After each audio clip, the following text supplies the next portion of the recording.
dois dire merci à tous les présentateurs et merci à Emmanuel de m'avoir donné cette opportunité. Et merci à tous les panélistes qui ont bien voulu nous donner ce qu'ils ont et qui ont pris le temps pour nous faire ces préparations et nous les rendre. Je crois qu'ils vont les compléter et en jouant au jeu de questions-réponses. Emmanuel, je te remets la parole. Merci beaucoup, professeur Atedje. Merci à tous les panélistes et merci à tous les participants parce que on est déjà un peu au-delà du temps qui était imparti et on a bien nos panélistes qui sont toujours avec nous. Je dois dire que si on n'a pas réussi à satisfaire aux attentes de tout le monde en matière d'information, ce n'est que partie remise parce que aujourd'hui, on a essayé de toucher un peu de tout. C'est très difficile de pouvoir traiter des informations relatives à une maladie comme celle-ci en seulement 2 heures de temps. Dimanche prochain, on va se pencher uniquement sur le vaccin. Et puis après, le dimanche suivant, sur la prévention.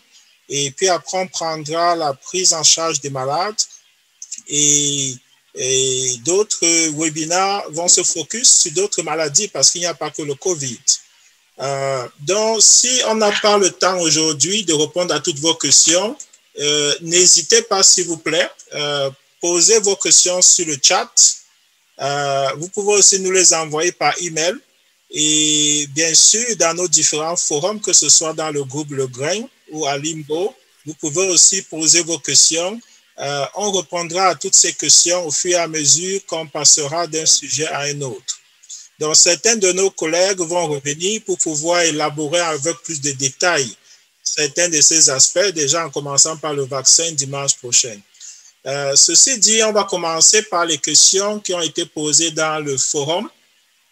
Mais pour commencer, peut-être que je vais un peu permettre à tout le monde d'enlever, d'ouvrir les micros. Mais si vous pouvez essayer de rester, fermer votre micro si vous ne parlez pas, je pense que cela serait très bien. Donc là, je pense que chacun pourra donc à partir de maintenant enlever, ouvrir son micro si vous le voulez. Mais pour commencer, donnons déjà la primauté à ceux qui ont posé des questions dans le forum. J'essaie de lire ces questions. J'ai parcouru pour trouver la première question. Beaucoup de réactions des participants. Merci à tout le monde. Il y a un commentaire qui demande qu'on donne des références. On y a pensé. À la fin de ce webinaire, on va vous donner certaines références. Mais les présentations qui ont été faites vont aussi vous être envoyées. On va utiliser les réseaux sociaux pour pouvoir vous permettre d'y accéder et je pense que là où il faut, on va s'arranger à introduire des références avant que ce ne soit publié. Il y a beaucoup de remerciements pour Yolande et Valentine par rapport à leur présentation. Et puis, il y a cette question d'Alex Genfak. Bonjour Alex. Alex est un collègue, il nous rejoint depuis le Mozambique où il travaille pour le CDC. Sa question est de savoir si l'infection au VIH a été établie comme un facteur de risque au COVID-19. Et cette question m'est adressée. Donc, rapidement, pour répondre à cette question, au début de la pandémie, à cause du caractère immunodépressant de l'infection à VIH, on a pensé que si quelqu'un avait une immunité déprimée, cette personne serait automatiquement plus susceptible ou plus vulnérable si la personne est exposée et attrape le SARS-CoV-2. Ce qui est intéressant, c'est que les données n'ont pas vérifié cette hypothèse. On se rend compte que, en réalité, lorsqu'on compare les malades atteints du VIH et ceux qui ne sont pas atteints du VIH, on ne trouve pas de différence par rapport à ceux qui font des cas graves de maladie dans les deux groupes. Par contre, on se rend compte que lorsque vous êtes atteint du VIH et si vous êtes très bien sous contrôle de votre maladie, vous prenez vos antirétroviraux et votre maladie est sous contrôle, vous avez pratiquement les mêmes susceptibilités qu'une personne qui n'est pas atteinte du VIH. Donc, la réponse est que le VIH, jusqu'ici, on n'a pas de données pour dire que le virus du VIH en lui-même, actuellement, vous permet d'être plus susceptible de faire des formes graves de COVID. Mais si votre maladie du VIH n'est pas bien contrôlée, vous allez forcément faire des maladies opportunistes, parmi lesquelles la tuberculose. Or, la tuberculose est un des facteurs de risque du SARS-CoV-2. Donc, ce qui veut dire que c'est nuancé. La réponse ici, il faut différencier ceux qui sont atteints du VIH et qui ont une très bonne prise en charge et qui suivent très bien leur traitement, et ceux qui sont atteints du VIH et qui ne suivent pas leur traitement. On trouve dans la littérature une différence par rapport à la susceptibilité et à la vulnérabilité au COVID-19. La prochaine question, c'est comment avec une telle précision, ça vient de Innocent, comment avec une telle précision du test positif, nous avons eu le scandale d'hier avec les tests des joueurs congolais. Je suppose qu'elle m'est adressée parce que j'ai présenté les tests. Nous allons revenir sur les tests. Je dois dire que pour le moment, c'est difficile de répondre à cette question parce que nous ne connaissons pas encore exactement ce qui s'est passé par rapport à ce scandale des tests congolais. Nous ne savons pas quels tests ont été faits, quels ont été les résultats. Après, on a dit que les résultats étaient différents de ce qui avait été premièrement publié. Est-ce que d'abord l'information est vraie? Comme Roger a posé la question lors de sa présentation. Donc, nous allons garder cette question en réserve. Nous allons investiguer et on vous reviendra avec une réponse bien plus précise lorsqu'on aura une bonne connaissance des faits et aussi du contexte dans lequel toutes ces informations ont été divulguées sur les réseaux sociaux. La prochaine question sur le chat, c'est, si je peux me permettre, je dirais qu'il faut mettre un peu de sources. J'ai déjà abordé ça. On va donner les références. Peut-on parler d'un impact positif de la médecine dite traditionnelle dans la prise en charge, voire la guérison des maladies de la COVID-19? Je vais adresser cette question à professeur Anastase Zoudieu. Alors, Anastase, est-ce que la médecine traditionnelle vous a aidé à prendre en charge les malades atteints du COVID au Cameroun? Anastase, je ne sais pas si ton micro est ouvert. Je vérifie. Peut-être qu'on a perdu. Non. Anastase, essaie de débloquer ton micro là maintenant pour voir. Oui, donc, merci là. Ça fait plaisir. En fait, j'étais en train d'essayer de désactiver d'activer le micro et ça passait pas. Est-ce que la médecine traditionnelle a pu nous aider? Vraiment, c'est une question à laquelle je serais très réservé. Mais mon avis personnel, c'est qu'il faut voir un certain nombre de choses qui se sont passées du côté du côté des fake news. Pourquoi je dirais du côté des fake news? Parce qu'en réalité, nous n'avons eu la preuve de rien de précis. Il y a eu beaucoup de personnes qui se sont prononcées comme ayant des traitements efficaces, mais il n'y avait vraiment aucune preuve scientifique. Aucun de ces médicaments-là n'a été testé de manière à ce qu'on puisse affirmer formellement leur efficacité. Donc, du coup, c'est difficile de se prononcer. Moi, je pense que ce qu'on a vécu avec le Covid, c'était peut-être 100 fois ce qu'on a vécu avec le VIH. Beaucoup d'entre nous étions à leurs premières années de médecine et nous avons vu comme ça pas mal de médecins traditionnels qui disaient au quartier qu'ils soignaient le VIH jusqu'au jour où ils étaient eux-mêmes infectés par le VIH. Et ils venaient un peu très discrètement à l'hôpital pour prendre leurs médicaments. Et malheureusement, on a eu des praticiens qui sont morts du Covid-19 aussi. Naturellement, ça ne veut pas dire que s'il ne faisait pas la médecine traditionnelle, il ne serait pas mort. Mais je veux simplement dire que nous n'avons eu aucune preuve scientifique pour l'instant. Et du coup, pour moi, comme scientifique, je reste très réservé quant à l'efficacité de ces médicaments. Et il y a une deuxième partie de cette question qui parle de est-ce que cela a un impact par rapport à la situation du Cameroun actuel par rapport au Covid. Je vais passer cette question à Christelle qui a parlé de la prévention et qui nous a parlé un peu de l'aspect de paquet d'interventions qu'il faut prendre en compte pour pouvoir avoir un impact.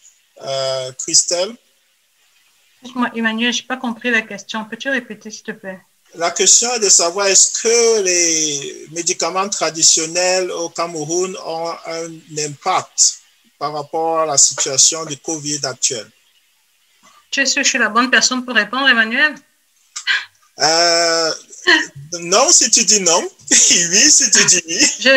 Je ne suis pas vraiment impliquée dans le traitement direct des patients, donc je ne pense pas être la meilleure personne placée pour répondre. Alors, je ne sais pas si Jérôme est en ligne, Emmanuel, mais je voulais simplement dire en tant que clinicien.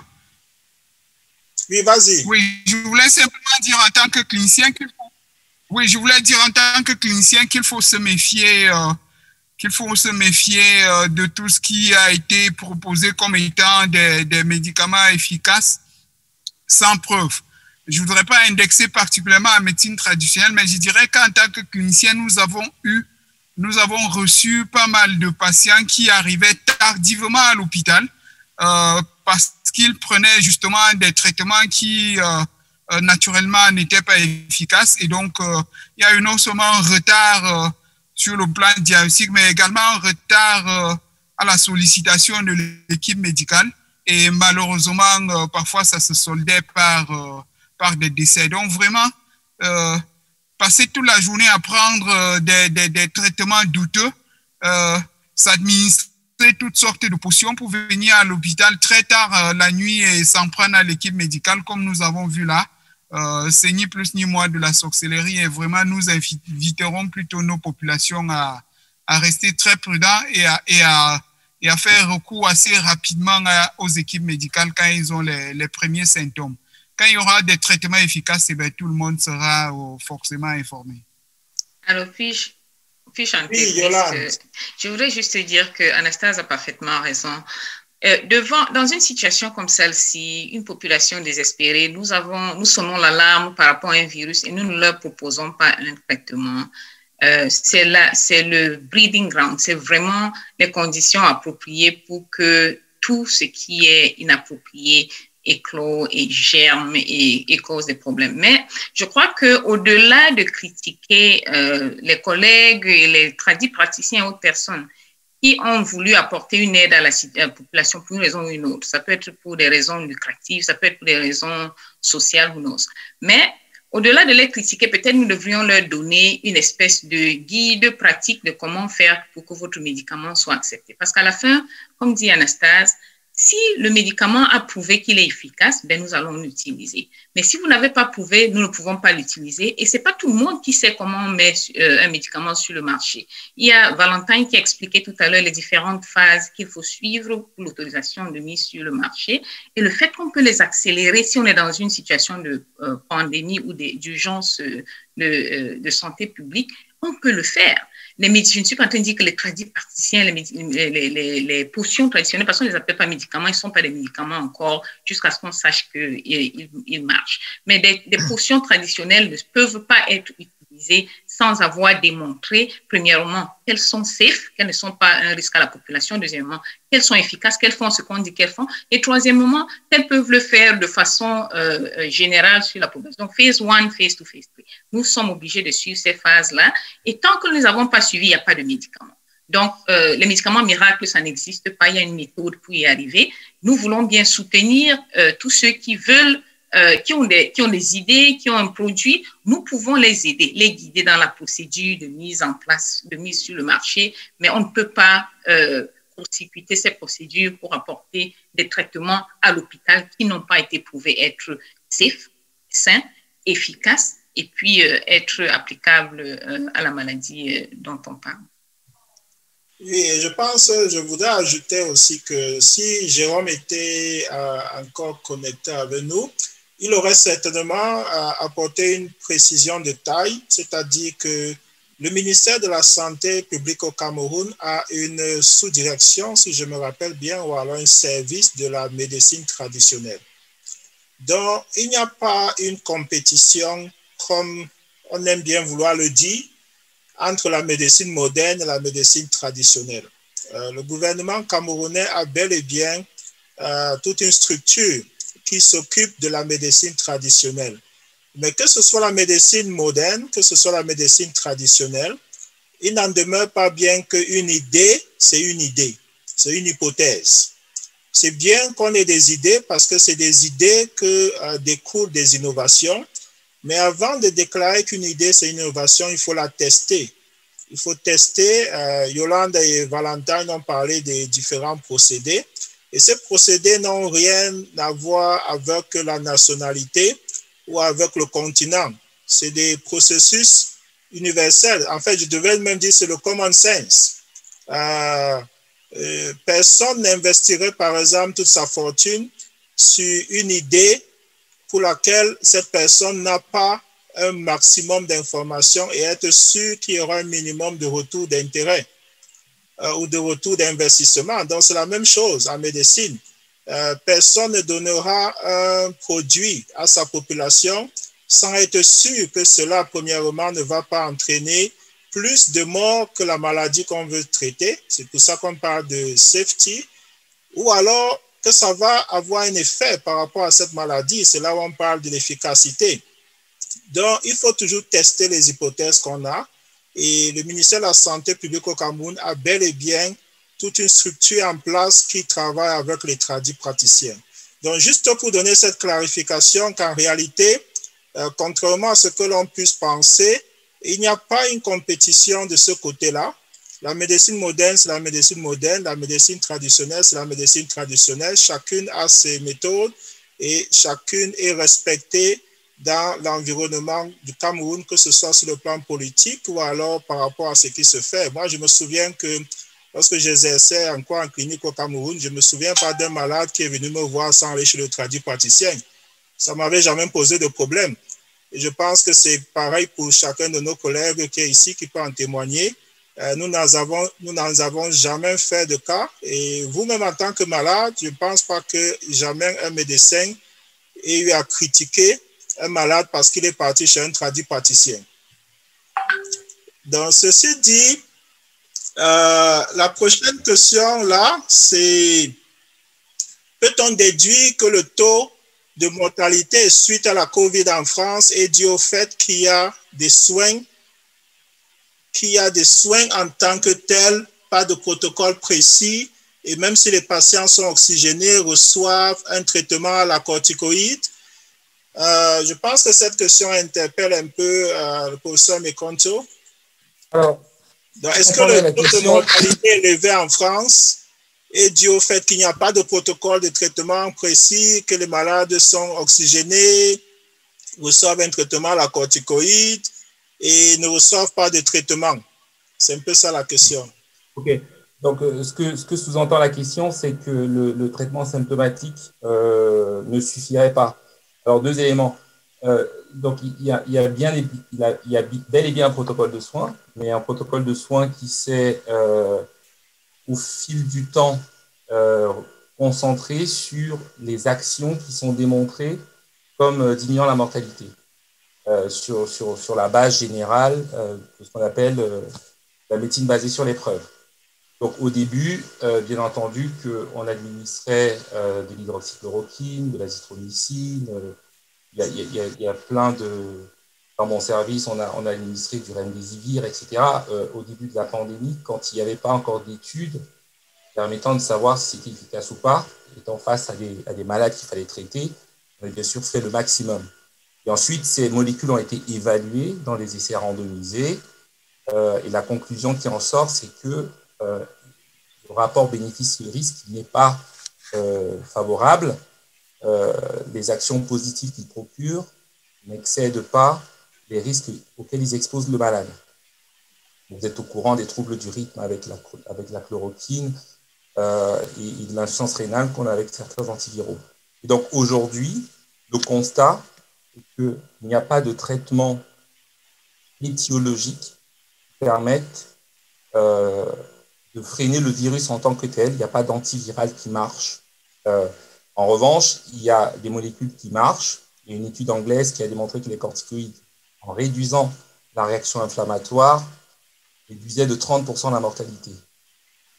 Bien entendu, on sait qu'il faut donner de l'oxygène aux patients, sinon ils décèdent. Et puis, je ne vais pas rentrer dans les détails, mais il y a beaucoup de débats sur la modalité de l'administrer, mais bon, ce n'est pas le problème principal. Alors, sur la différence de mortalité, effectivement, on observe en Afrique en général, d'une part, moins de prévalence du Covid, avec un nombre de cas plus faible que dans les autres régions du monde, notamment par rapport à l'Europe et aux États-Unis, et d'autre part, une mortalité plus faible. Alors, il y a beaucoup de travaux pour essayer de comprendre cela. Il faut d'abord signaler qu'il y a peut-être des biais, notamment d'exhaustivité des cas, mais on ne pense pas que ces biais expliquent à eux seuls le fait que les cas soient si bas. Ensuite, je ne vais pas rentrer dans les détails de toutes les autres hypothèses, mais celle qui me paraît la plus robuste, c'est la pyramide des âges. Donc, il est connu, et ça a été vérifié dans tous les endroits du monde, en Chine, en Inde, en Europe, aux États-Unis et même en Afrique, que l'âge est un facteur majeur, d'une part pour le risque d'acquérir la maladie et d'autre part, et surtout, pour la gravité de la maladie. Donc, c'est un facteur d'avoir une forme symptomatique et d'avoir une forme grave menant au décès. Par exemple, on sait très bien que la mortalité de la Covid n'a rien à voir selon qu'on est âgé de plus de 65 ans ou pas. Par exemple, les derniers chiffres de mortalité annuelle en France montrent une surmortalité en 2020 par rapport aux autres années. Mais toute cette surmortalité n'est expliquée que par la surmortalité des plus de 65 ans. Donc, si on voulait paraphraser, bien que le Covid atteigne tout le monde, son effet massif sur les décès, c'est surtout chez les personnes âgées. Et quand on regarde la pyramide des âges, par exemple, de l'Europe par rapport à l'Afrique, vous savez que l'âge moyen, c'est du simple double. L'âge moyen en Afrique, il est de 19 ans à peu près, moins de 20 ans en tout cas, et il est plutôt supérieur à 40 ans, 42 ans en moyenne dans les pays européens. On prend le cas spécifique, par exemple, du Cameroun et de la France, j'ai regardé ça tout à l'heure. Il y a 3% des Camerounais ont plus de 65 ans seulement. Donc, vous imaginez du coup que ça réduit beaucoup l'impact en mortalité de la maladie, alors qu'il y a 20% des Français qui ont plus de 65 ans. Donc, je pense que c'est l'élément, à mon avis, le plus massif pour expliquer la moindre atteinte du continent africain, c'est sa jeunesse.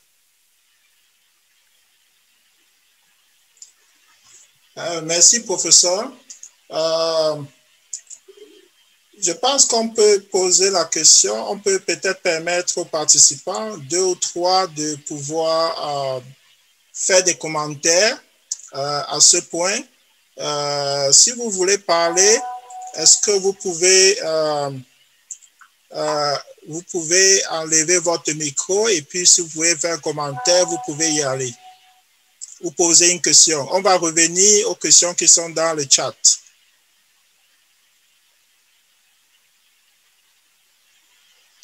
Hello. Oui, hello. This is Denis Samer from Bamenda. Oui, just a doctor. question. I want to I wish to know if at all there was a percentage of the cases of health staff that were infected in was going to Professor Zoudier, what he presented. I mean, because here in the regional hospital Bamenda, treatment center, out of 2,500, we have 3 staffs who died, and then 133 were infected. Thank you. Okay, thank you, Dr. Denis Samer. Dr. Denis Samer is our colleague and grateful that you can join us. He's also the director of the regional hospital in Bamenda. Anastase, tu peux bien prendre la question de Denis?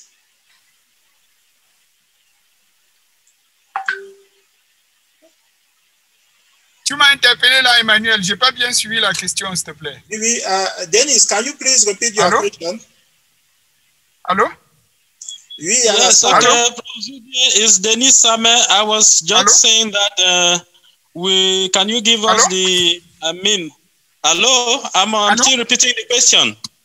Oui, Anastas. Alors, il y a un réseau qui se coupe de temps en temps, donc je ne vous ai pas suivi. Oui, Denis est en train de répéter sa question pour toi. Okay, can you get me now, Zudie? Maybe he's not yet connected. His line is on off. Yes. Dennis, why don't you send your question on the chat? We will definitely make sure that we address it even on our next webinar so that Anastas can be able to respond to your question. Okay, Emmanuel, I will do that. Okay. Do we have another participant to have a question or a comment? Oui, j'ai une question. Jean-Marie Thaler. Oui, vas-y, s'il te plaît, Jean-Marie. Oui, c'est une seule question rapidement. Félicitations déjà à vous tous pour ce que vous avez fait, ce que vous êtes en train de faire, en comptant sur la suite. Alors, ma question, c'est à la suite de ce qu'a dit le docteur Armand Mekonto, alors qui a beaucoup acté ou accentué sur la jeunesse africaine pour expliquer le fait qu'il n'y ait pas beaucoup de cas en Afrique, proportionnellement parlant. Alors, on parle beaucoup de la vitamine D, parce qu'il y a beaucoup de soleil là-bas et que ce serait peut-être la vitamine D aussi qui serait une des raisons. Est-ce que c'est vrai ou pas? Armand, tu veux bien prendre la question, puisqu'elle est dirigée vers toi? Il y a beaucoup d'hypothèses, oui, y compris la vitamine. Il y a d'autres hypothèses sur le fait que les populations africaines sont peut-être exposées de manière endémique à certains coronavirus. Donc, je n'ai pas voulu rentrer dans tous ces détails parce que il n'y a pas d'études robustes qui valident chacune d'entre elles. Et le seul élément un peu factuel qu'on ait, c'est quand même la grande différence d'impact de cette épidémie en fonction de l'âge des gens. Et c'est pour ça que je pense qu'à la fin, quand même, les pays qui vont payer le plus lourd en général, où la proportion des personnes âgées est la plus importante. C'est pour ça que vous voyez des débats sur est-ce qu'il faut auto-confiner les personnes âgées, etc. Bon, le plan moral et politique sont assez difficiles, mais ce que nous on observe, en tout cas à l'hôpital et en réanimation, c'est que bien sûr ça touche tout le monde, il y a aussi des gens jeunes à l'hôpital et en réanimation, mais majoritairement c'est quand même les gens qui ont les formes les plus graves ont typiquement plus de 65 ans. Merci. Merci, Armand. Et à la suite d'Armand, Jean-Marie, notre conférence audiovisuelle du 14 février sera essentiellement focus sur la prévention du COVID-19 et on va revenir sur cet aspect de la particularité de la présentation épidémiologique de la maladie en Afrique. Donc, c'est un sujet sur lequel nous allons revenir en détail. D'accord. Je voulais profiter, juste si tu permets, docteur Emmanuel, je voulais juste profiter pour dire que là, on parle du Covid parce que c'est d'actualité maintenant et que ça fait beaucoup de dégâts, mais il y a d'autres maladies qu'on ne peut pas oublier. Le palu, comme j'ai posé la question là sur le chat, si vous pouvez y penser, ce serait très intéressant que l'information, comme ce que vous faites là, ce qui est très louable et surtout à féliciter, que ça parte un peu à travers le monde pour qu'on arrive à combattre ça, parce que ça fait beaucoup de dégâts et on n'en parle pas beaucoup. Donc, s'il vous plaît, saisissez tout ça, le palu, l'hypertension, le diabète, les AVC, tout ce que vous connaissez. Merci encore infiniment et félicitations. Courage à vous tous. Non, merci Jean-Marie. Je pense que le commentaire est très bien noté et on va définitivement y penser. Je dois même dire qu'on le fera, pour être plus précis. Ne parlons pas comme des politiciens, on le fera. Merci beaucoup. Courage, merci. Merci Armand et courage encore. Un autre commentaire? Alors, je voulais juste mettre un bémol à ce que Armand a dit. Et je voulais juste dire ici que Oui, il y a la jeunesse de la population qui explique une bonne partie de la pandémie et oui, des différences de mortalité, de morbidité, mais il faut se rappeler qu'on a un sérieux problème de collecte de données et qu'il faut rester très vigilant. Il est très probable qu'il y ait une mortalité, une morbidité sous le radar qu'on n'est pas en train de détecter et qui va nous rattraper plus tard quand on se retrouve avec soit des complications, soit quand on prend du recul et qu'on revoit nos données et qu'on se rend compte qu'il y a eu un taux de mortalité bien plus élevé que ce que nous ne rapportons maintenant. Donc, c'est juste pour mettre ce bémol et j'ai essayé une comparaison très simple. Je regarde le Cameroun, je regarde le Guatemala, qui est un pays relativement comparable. Je regarde l'Équateur, qui est un pays relativement comparable. Vous voyez, j'ai mis tout le monde au niveau de l'équateur, donc on reçoit à peu près la même quantité de soleil et donc de vitamine D. À propos, la peau noire absorbe moins bien le soleil que les peaux un peu plus claires. Donc, la production de la vitamine D est vraiment équivalente entre les deux et la différence de mortalité reste le Guatemala, je crois, à 4% de taux de mortalité, essentiellement parce qu'il s'occupe essentiellement, il reporte sur tous les cas hospitalisés. Le Cameroun a 1,7%, le Rwanda est 0,9%. Et on se dit, bon, on espère que c'est les systèmes de santé publique qui ont peut-être marché au Rwanda. On espère que la jeunesse de la population camerounaise explique tout ça, mais on a bien peur qu'il y ait des choses qui sont en train de se passer sous notre nez, sous le radar, et qu'on ne soit pas au courant. Donc, restons vigilants par rapport à ça.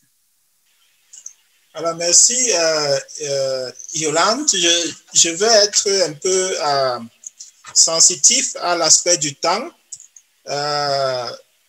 On va déjà à presque 4 heures de discussion. Le sujet est très intéressant, ça se voit, parce que nous avons encore 46 participants qui tiennent le coup. Mais je crois qu'on ne va pas aussi exagérer de leur temps, surtout pour nos amis qui sont du côté du Cameroun et du côté de l'Europe, parce que là-bas, il est déjà un peu tard dans la soirée. Comme je l'ai dit, ce n'est que la première conversation, ce n'est que le premier webinaire d'une série. Et ceux qui ont posté les questions dans le chat, ne soyez surtout pas découragés, ne pensez pas qu'on ne veut pas répondre à vos questions, ils sont très bien notés. Ce qui est bien avec la technologie, c'est qu'à partir du moment où vous l'avez posté, ça ne peut pas disparaître. Donc, on y reviendra dimanche prochain. Le dimanche prochain, notre séance va commencer à 16 h du Cameroun et il va se pencher beaucoup plus sur le vaccin anti-Covid. Le dimanche, le 14 février, ce sera sur la prévention et le 21 février, ce sera sur la prise en charge. Après ces premières séances, on va réévaluer.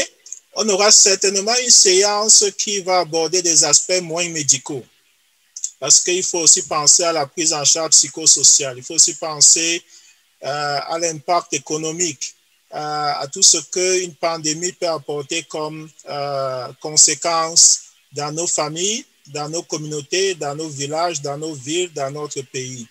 Donc, on va inviter des amis qui ont les capacités à pouvoir nous aider à mieux comprendre tous ces phénomènes-là. On va aussi les aborder lors du 5e et le 6e rencontre qu'on aura par rapport au COVID-19. Déjà, ce que je voudrais ajouter, c'est que voici l'agenda du prochain webinaire sur la vaccination.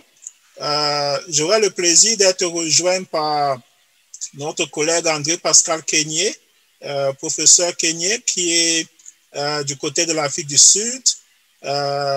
Et on aura un panel. Vous avez déjà pu vous rendre compte de tout ce que Valentine peut nous apporter comme information par rapport au vaccin. On va lui permettre d'étoffer un peu plus sa présentation sur le vaccin. Le professeur Kedi Mangaba Daniel, directrice de l'hôpital des districts de Dedo, va un peu nous parler de l'impact de cette maladie sur le programme élargi de vaccination de routine dans son hôpital. Et puis, on aura un panel assez conséquent avec des pédiatres, gynéco-obstétriciens, le professeur Evelyne Ma, qui est vice-doyenne de la faculté de médecine, mais aussi chef de service de pédiatrie de l'hôpital gynéco-obstétrique de Yaoundé, avec son collègue Christophe Akazon, qui est au service de pédiatrie de l'hôpital général de Douala. Ils vont un peu aborder les aspects de vaccins anti-Covid chez les enfants et du Covid-19 chez les enfants. Le docteur Jean-Jacques Fondop, qui est au Canada, va nous parler un peu des vaccins anti-Covid chez les femmes enceintes. Et quant à ce qui est de l'impact de la pandémie, au niveau d'une région comme la province du Sud-Ouest au Cameroun, le délégué régional de la santé publique du Sud-Ouest, le docteur Ebongo Zaccheus, va un peu nous faire l'honneur de nous en parler. Et bien sûr, on va faire revenir Yolande, qui a accepté de bien vouloir nous faire comprendre pourquoi est-ce que tout ce qu'ils vont dire, comment est-ce que c'est lié à la biologie. Donc, on aura un panel conséquent dimanche prochain pour discuter du vaccin. Apprêtez vos questions. On va essayer cette fois-là d'être dans les temps, que ce soit pour commencer et pour finir. Je sais qu'entre nous Camerounais, généralement, le retard n'est pas trop un problème sur le plan culturel. Mais bon, essayons, étant donné qu'on a des participants qui se joignent des 4 coins du globe, essayons de nous connecter à temps, comme ça on essaye de commencer aussi à temps pour qu'on puisse donc, avoir cette conversation sur une période de 2 heures et ne pas excéder ce temps-là. Quelqu'un a demandé les références et Roger a abordé l'aspect très important de savoir là où vous prenez les informations. Ça, c'est juste quelques sites, hein. Ce n'est que des indications. Ce n'est pas pour dire que c'est les seuls sites qui ont des informations véridiques, mais je vous encourage de consulter le site internet de l'OMS. Ils ont toute une page dédiée au coronavirus. Et vous pouvez aussi consulter le site internet des universités. J'ai cité juste 2, l'université d'Emory et l'université de Johns Hopkins. Emory à Atlanta aux États-Unis et Johns Hopkins à Baltimore, Johns Hopkins à Baltimore aux États-Unis. Peut-être citer les 2 parce que je suis un peu émotionnellement attaché aux 2, mais bon, ce ne sont pas les seuls.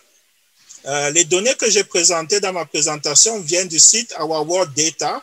Ils font un travail fantastique de traitement, d'analyse des données en temps réel.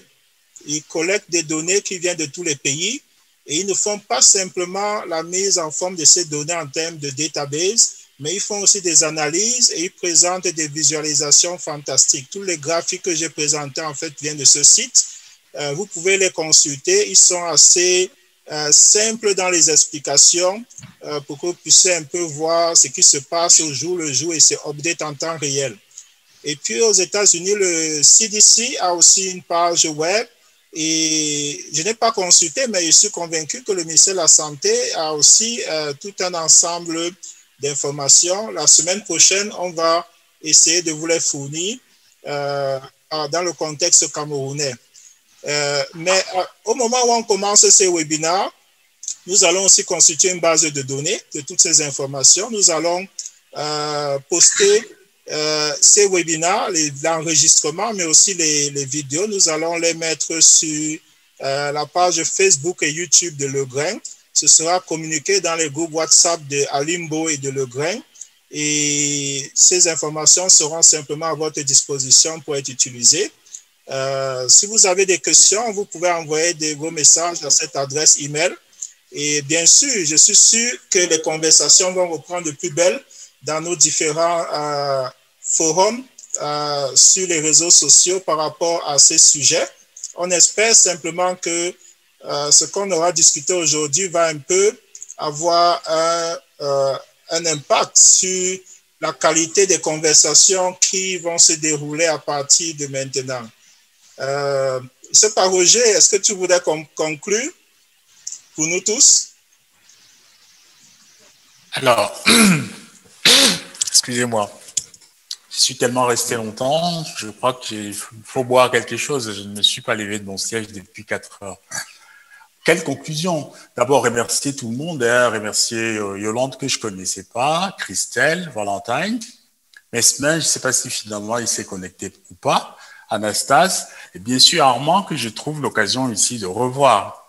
Je pense que c'était une très bonne idée, Emma, quand tu m'avais appelé pour me demander comment est-ce qu'on pouvait faire pour organiser quelque chose. D'abord, pour nos amis dans les groupes de discussion où, comme je le définissais tout à l'heure, on était en train dans une sorte de conflit où on ne se comprenait plus du tout. Nous, on a été formés, et ça c'est quelque chose que je ne sais pas si nos amis sont encore là ou pas. La médecine, nous on est formés, on a des bases scientifiques, certes, mais comme on travaille dans un environnement, et vous le savez tous, que ce soit nos amis qui sont au Cameroun, nous qui sommes ici en France et ceux qui sont aux États-Unis, la médecine, par la suite, dans la pratique, ne s'exerce que de façon individuelle et même culturelle. Et donc, les gens, ils s'attendaient à ce que, et d'ailleurs, c'est un ami ingénieur qui m'avait appelé pour me dire que, mais non, les gens ne vous comprennent pas du tout, que ce soit à la télévision ou de tout ce que vous nous dites sur le Covid, parce que quand un ingénieur vous dit « je fabrique cette lampe pour qu'elle fonctionne en appuyant sur le bouton, ça donne la lumière ou ça ne donne pas ». En médecine, ce n'est pas comme ça comment les choses se passent. Nous, on a toujours navigué entre le gris. En médecine, ce n'est pas noir, ce n'est pas blanc. On a l'habitude des staffs, on discute pour prendre des décisions.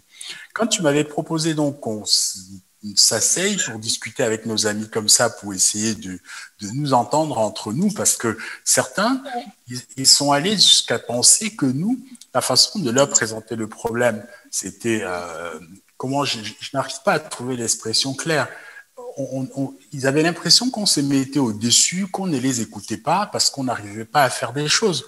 Mais je me suis rendu compte qu'aujourd'hui, on peut expliquer les virus aux gens, à des amis, et qu'ils comprennent comment les virus sont. On ne pouvait pas à la fois leur expliquer les virus, leur expliquer comment ça se transmet, leur expliquer les médicaments, au moment où nous-mêmes, on n'arrivait pas à trouver le virus, à trouver le diagnostic, à nous entendre sur la propagation, sur l'origine, sur tout ce qui nous arrivait, et comme on l'a vu, avec une propagation derrière les idées politiques, des théories complotistes et tout le reste. Je pense qu'on pose les bases de quelque chose de magnifique, de quelque chose qui nous permettra, comme tu as dit tout à l'heure, à la fois de constituer une base de données, mais même de répondre à des sollicitations médicales entre nous, parce chacun dans sa spécialité, dans les domaines qu'ils connaissent. Le seul fait d'avoir pris du temps pour faire ce travail, je ne suis pas communicant du tout. Je ne sais pas comment a été ma présentation, mais je n'en ai rien. En fait, je me suis débrouillé comme je pouvais pour vous exprimer les choses telles que je le voyais et comme je le ferais si peut-être j'avais été journaliste. Donc, c'était très, très bon exercice. Je félicite beaucoup tous les panélistes. Je serai en poste malgré tout ce que j'ai à faire la semaine prochaine à l'heure pour les vaccins parce que, comme je l'ai dit au début de ma présentation, les fausses informations sont telles que ça peut nous prendre des années à pouvoir les démorceler parce qu'à chaque étape, c'est parti dans un système complètement en vrille, comme on dit dans le langage vulgaire. Donc, c'était très, très bien. C'était une excellente initiative. Je remercie profondément tous les participants, tous les panélistes. Et j'espère que progressivement, les gens, on prendra le goût de régler d'ailleurs pas seulement les problèmes médicaux dans les groupes de discussion où nous sommes, mais tous les autres groupes parce qu'on a des ingénieurs, on a des médecins, on a des pharmaciens, on a des économistes, on a des problèmes. Et les choses vont tellement vite qu'on ne comprend plus rien du tout. Si on ne se réorganise pas comme nous, on est en train de le faire, à la fois pour porter un regard, parce que je pense que le fond de la discussion, j'ai eu la question, j'ai vu, il y a quelqu'un qui a posé la question de Bamenda, c'est la seule ville où j'ai travaillé, vous voyez, avec les moyens que nous on a aujourd'hui, on peut discuter avec quelqu'un qui est à Dallas, certains à Atlanta, celui qui est à Bamenda. Je pense qu'on pourra aborder tous les autres problèmes, que ce soit les problèmes, comme je l'ai dit, d'ingénierie, les problèmes dans d'autres domaines, on peut faire ça et c'est aussi l'avantage que nous offre aujourd'hui la technologie. Donc, c'était vraiment quelque chose de très, très enrichissant pour moi. Donc, je vous félicite encore et comme tu le disais, il est 22h. Merci beaucoup et à très bientôt pour tout le monde. Au revoir. Okay. Bye bye everyone. Au revoir, merci. Bye bye, merci.